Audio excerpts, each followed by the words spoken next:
Lors de son arrivée ce vendredi 28 février au quartier général de la 32e région militaire, le lieutenant-général Luboyankan Chamadjoni a eu droit aux honneurs militaires.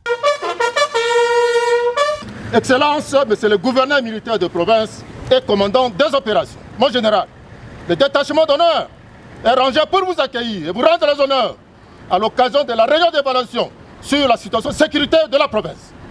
Je vous invite à passer le détachement en revue. La situation sécuritaire de Fataki, Djaïba et Nyamamba dans le territoire de Djougou, ainsi que celle de la ville de Bunia, chef-lieu de la province de l'Ituri, a été passée en revue. De manière minutieuse, c'était en présence de membres du comité provincial de sécurité restreint. Au finish, deux mesures drastiques ont été prises en vue d'étouffer dans l'œuf les éventuelles attaques des groupes armés locaux et étrangers pour ainsi protéger la population dans une parfaite coordination avec les forces onisiennes. Sur la même lancée, après cette réunion de commandement, le gouverneur militaire de l'Ituri a remis, au nom du commandant suprême des forces armées et de la police nationale congolaise, Félix Tshisekedi Tshilombo, un lot important de dupes Pimpa 9 à son cabinet, à l'état-major 32e région militaire et au secteur opérationnel Ituri. Donc, je vous les remets et vous allez les entretenir et tenir en bon père de famille. Je vous remets ces 5 jeeps en général et je vous demande vraiment de bien les conserver et de bien les entretenir et de les tenir en bon père de famille. L'objectif de cette dotation est de redynamiser la capacité opérationnelle et assurer la mobilité des unités engagées sur les théâtres des opérations en vue de restaurer la paix sur toute l'étendue de la province de l'Ituri. Comme vous le savez, chers amis, la garde républicaine a 3 missions. Parmi ces 3 missions, il y a la mission spécifique qui consiste à sécuriser le président de la République, sa famille, ses biens, ses hôtes de marque, lui réserver les honneurs dignes de son rang et excellent jusqu'au sacrifice suprême.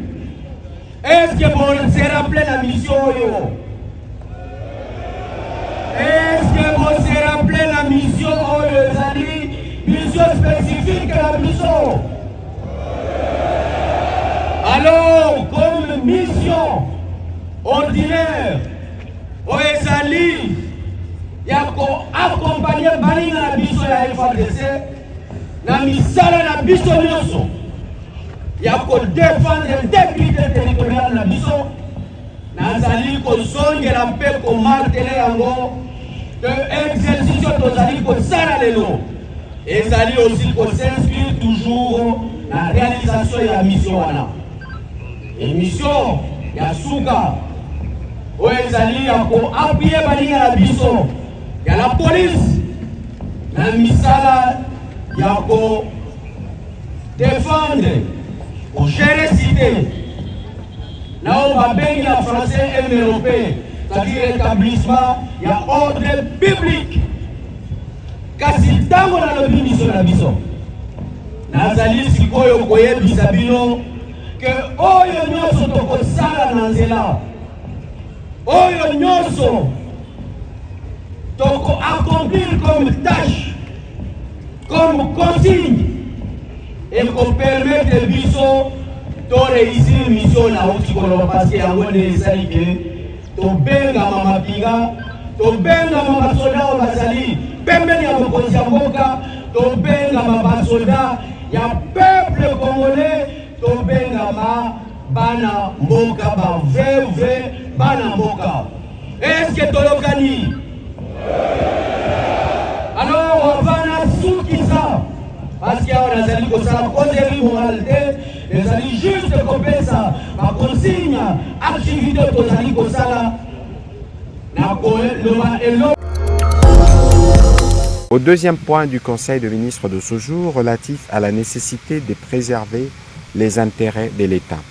Le président de la République est également revenu sur la récente réunion qu'il a tenue avec les membres de l'Union sacrée le samedi 22 février 2025, au cours de la réunion où il a annoncé un remaniement à venir en envisageant un gouvernement d'union nationale et une restructuration de la direction de l'Union sacrée de la nation. Dans cette perspective, il avait chargé son conseil spécial en matière de sécurité d'entamer les consultations nécessaires avec la classe politique, la société civile et les autres forces vives afin de dégager un large consensus pour y parvenir. Le président de la République a souligné que ce gouvernement aura pour mission de faire front contre les agressions dont notre pays est victime, en particulier de la part du Rwanda, qui cherche à occuper notre territoire et à piller nos ressources naturelles au détriment du peuple congolais, seul légitime bénéficiaire. Toutefois, il a précisé que cette annonce ne signifie pas la démission formelle du gouvernement actuel. Les institutions doivent continuer de fonctionner normalement, comme il a rappelé lors de la 32e réunion du Conseil de ministres tenue le 21 février 2025. Dans cette période charnière, le président de la République a appelé l'ensemble de membres du gouvernement à faire preuve de responsabilité. Il leur a strictement interdit d'engager des actions allant à l'encontre des intérêts de la République. Le président de la République a donc engagé la première ministre ainsi que son directeur de cabinet à prendre des dispositions qui s'imposent pour que chaque membre du gouvernement continue à exercer ses fonctions avec rigueur et responsabilité dans la stricte observance de lois et règlements pour assurer la bonne marche du service public et garantir les intérêts de la République. Des actes auxquels le président de la République a fait mention concernent notamment les actes de cession, de transfert ou d'aliénation d'actifs de l'État, la signature précipitée d'arrêtés en cascade, l'engagement, la liquidation et les paiements inopinés des dépenses publiques, les recrutements, la nomination, la promotion désordonnée de personnel dans les entreprises du portefeuille de l'État, les établissements publics et autres structures étatiques. Pour moi, c'est une journée de joie. Les orientations telles qu'a été données par le ministre doivent être respectées de stricte rigueur. C'est très important. Je souhaite le plein succès, un futur mandat à notre directeur général, Claude Kangola. Je remercie le directeur du cabinet du ministre. Je remercie ses conseillers. Depuis hier, lorsque j'ai été notifié par son Excellence, Monsieur le ministre ayant la culture et art dans ses attributions, son Excellence Jésus Noël Cheke, c'était les agents et cadres de la DGPEC ont accueilli la nouvelle positivement.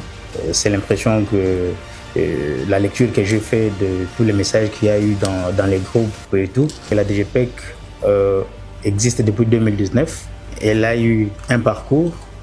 À un moment donné, il faut s'arrêter, se poser des questions sur l'efficacité de la structure mise en place. Et il a plu à l'autorité. Après un constat peut-être négatif sur le terrain, il a plu à l'autorité de nous confier la charge de l'intérim du poste de directeur général pour conduire la destinée de la DGPEC. Il faut dire que nous connaissons la DGPEC depuis sa naissance.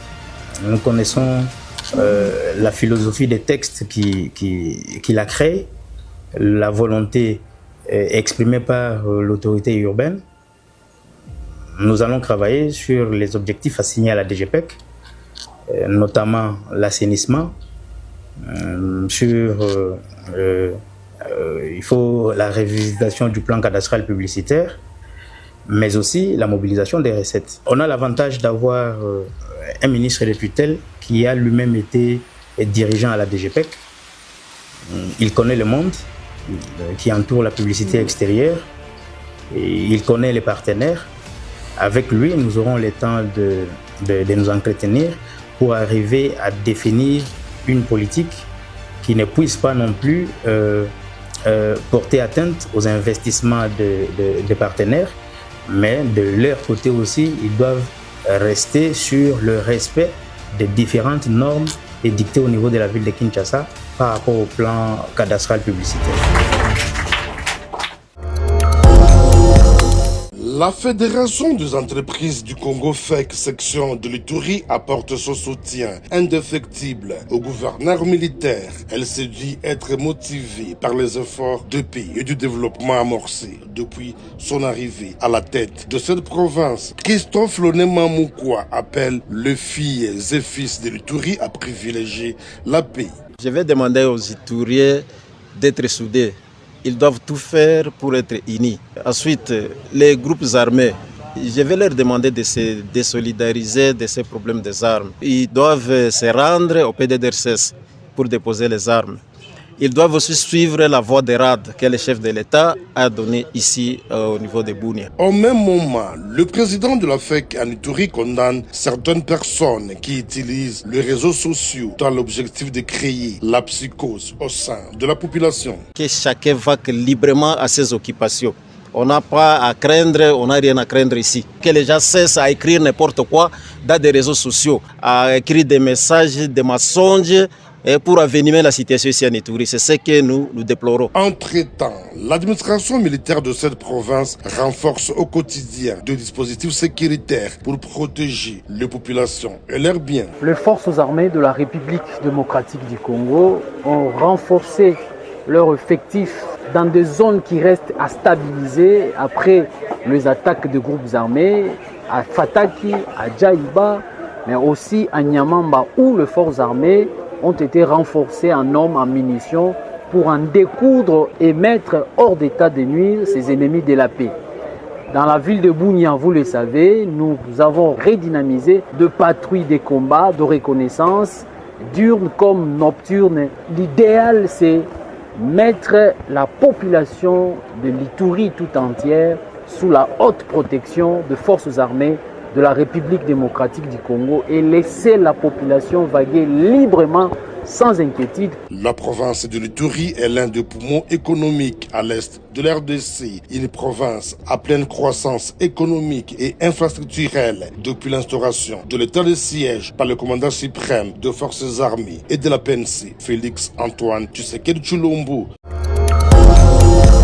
Ce cancer du col de l'utérus, c'est un des cancers les plus mortels encore dans notre pays et à travers le monde. Et dans notre pays, le problème c'est que c'est un cancer qu'on diagnostique un peu plus tard. Parce que les gens viennent quand ils ont des symptômes avancés et quand on pose le diagnostic, on n'a plus beaucoup de choses à faire que d'attendre la mort ou de préparer la personne à la mort. Et pourtant, c'est un cancer qui peut être évitable par la vaccination. Et notre pays s'est engagé à vacciner les jeunes filles ou avant le début de leur rapport sexuel à partir de 2026. Alors, comme nous sommes en train d'organiser le forum sur la vaccination, donc c'est une occasion pour nous, pour que vous les journalistes, vous puissiez nous aider à faire passer ce message-là à la population, qu'elle soit préparée, pour éviter que la population pense qu'il y a quelque chose qui est contre eux. La population de vaccination qu'on donne comme tous les autres vaccins classiques. Celui-là, c'est un vaccin qu'on va donner aux jeunes filles entre 9 et 13 ans, qui est donné dans tous les autres pays occidentaux à travers le monde et même les pays africains. Et là, l'excellence nous a montré un exemple. L'Australie a éliminé le cancer du col de l'utérus simplement par la vaccination. Et nous, en RDC, on va commencer sur cette vaccination l'année prochaine, en 2026, pour les jeunes filles entre 9 et 13 ans. Donc c'est important que vous, messieurs et mesdames les journalistes, vous passez ce message-là à la population afin qu'elle ne soit pas prise au dépourvu à penser qu'il y a quelque chose de nouveau ou quoi. Si on est vacciné, parce qu'on connaît le germe qui donne ce cancer du col de l'utérus, c'est le papillomavirus, c'est un virus. Si on reçoit la dose de vaccin contre ce cancer-là, on est prémuni, comme on dit, on est protégé, on ne fera pas de cancer du col de l'utérus, même si on est en contact avec les gens.